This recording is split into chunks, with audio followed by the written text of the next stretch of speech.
Good morning, everybody. Today I'm feeling crafty. This shirt I made a couple years ago. I followed one of those YouTube DIY videos. So I'm gonna turn these spaghetti straps into this. Now I recommend you use a spaghetti strap that is a little bit looser fitting on you. When you tie the knots right here, it's going to make this shirt come inwards. But it's gonna make it tighter. First thing you want to do is put your shirt on inside out. I'm going to use a handy dandy Sharpie because I didn't want to go out and buy a fabric marker. I'm going to mark my shirt right about here because that's where I want the little dangly things to start. Make a line right here. Nope, right about there. See, and this is why you want to turn your shirt inside out in case you mess up. And now I have a reference point. I can go ahead and take this off. Welcome to the table. Okay, so first things first, I don't remember how to make this shirt. It was a couple years ago when I made the white shirt, and I couldn't find the video that I saw when I made the white shirt. So we're just gonna kind of wing it and hope for the best. The first thing I did was complete the line on the front of my shirt using my ruler.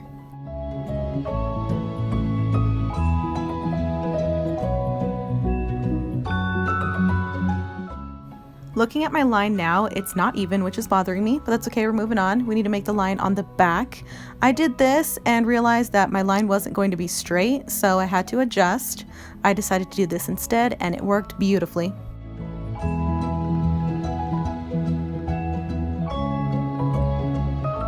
The next thing I did was cut the seams. I cut on the left side of both seams.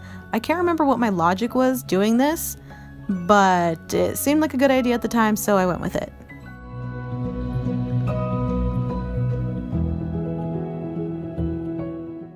Congratulations, you did it. You now have two flaps, one for the front and one for the back. Flip your shirt over to the front side.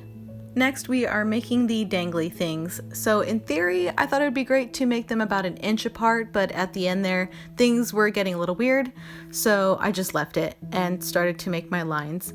When I started making my lines, I realized that because the shirt flares outwards at the bottom, that they weren't going to be even. So scratch that. I decided to just eyeball them. These lines all the way down the shirt instead of using my carefully placed measurements. I know, so annoying when that happens, but it's okay. We move on, carry on. The project must continue. Or is it the show must go on? Yeah, that, what she said.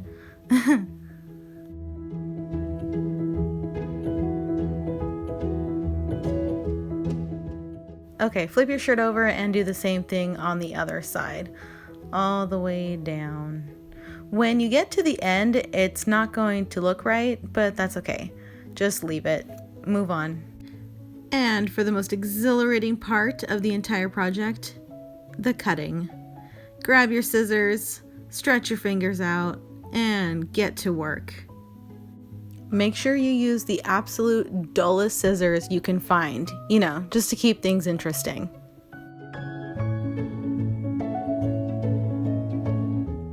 Those last two straps that looked really weird, just go ahead and cut them. You'll see what we're gonna do in a second. So the top looks great, they're thick enough, but the bottoms are a little awkward. We're just gonna trim that excess fabric down and make them look similar to the others. You don't need to go all the way up. You don't want to make the fabric too thin. Just a little chop down at the bottom. Perfect, and straps. At this point in the project, I am tired and ready to quit, but the show must go on. Whatever. Back to chopping. I definitely set this down for a couple hours, took a nap, and then came back to it. Oh, sweet goddess, I'm done.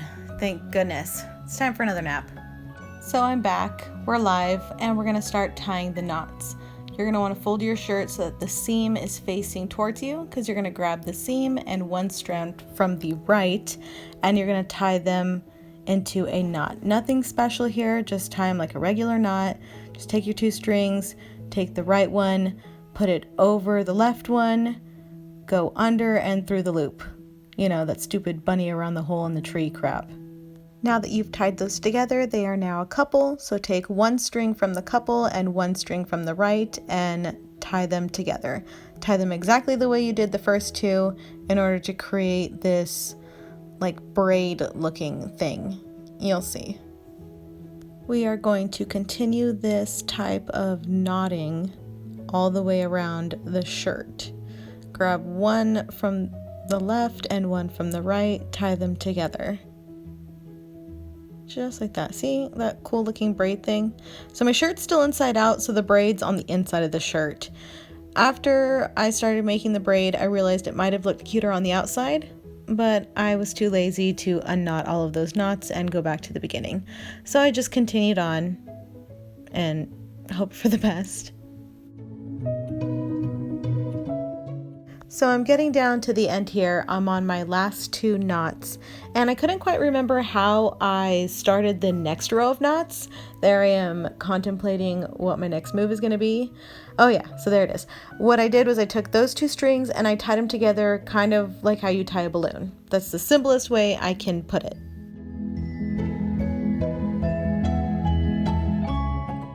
So this knot you're going to have to make really tight because the seam is pretty thick. So the tighter you make the knot, the smaller it will be. And we're going to continue this kind of coupling all the way down.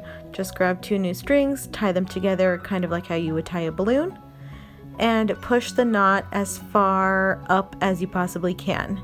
I found it super helpful to kind of take my couplings and set them off to the side, so that way I wouldn't grab any new strings from them. So yeah, so grab two strings, again, around the rabbit hole into the stupid tree, whatever you want to call it. Make your damn knots. Continue all the way around the shirt. These knots are going to be the base of the cage, the beginning of the cage. So you want them to be as high up as possible.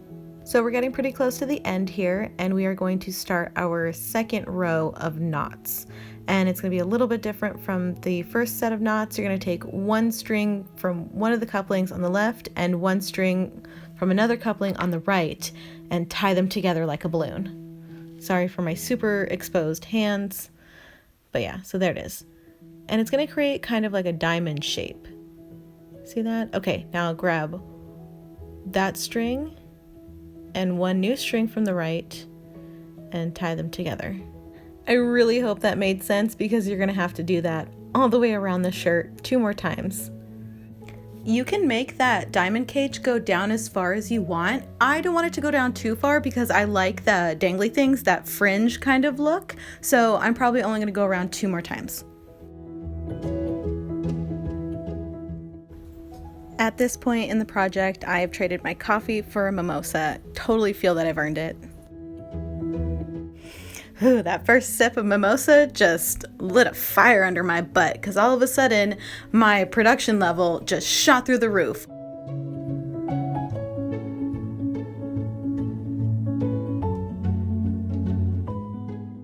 There you have it, the final product in all of its glory. I'm so happy to be done. My cameraman is also happy.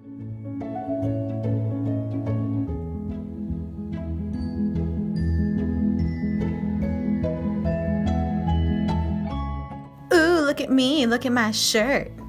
Taking it on my test drive, I decided I wanted to do one more row of knots, so I'm looking for that spot where I ended. It's right there where the shirt looks really awkward. We're going to continue the pattern one more time all the way around to create the final look.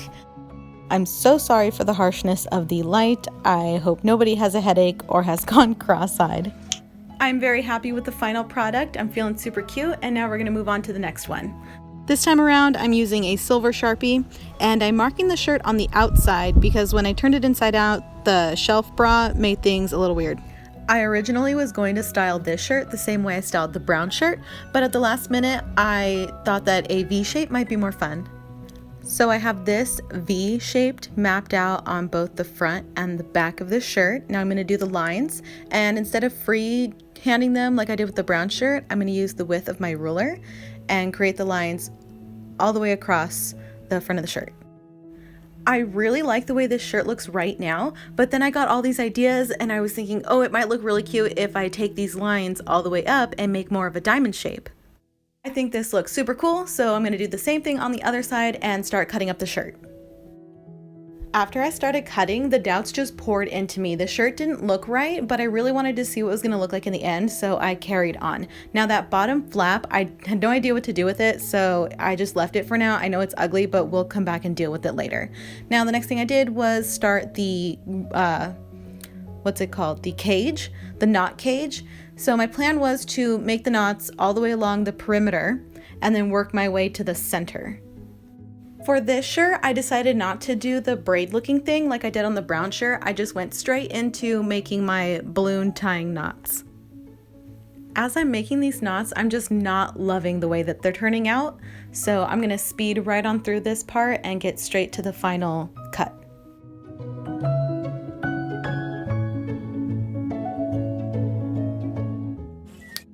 So I'm not in love with it like I was with the brown shirt, but it's okay because we made the effort and now I know what it looks like and what I can do to improve it next time. And there you have it. That's it. That's everything. The last shirt was a fail. I'm chalking it up to a fail. First shirt came out excellent. Thanks for coming with me on this impromptu crafting on the fly kind of DIY. Maybe I'll do this again. So we'll see. All right. Ciao.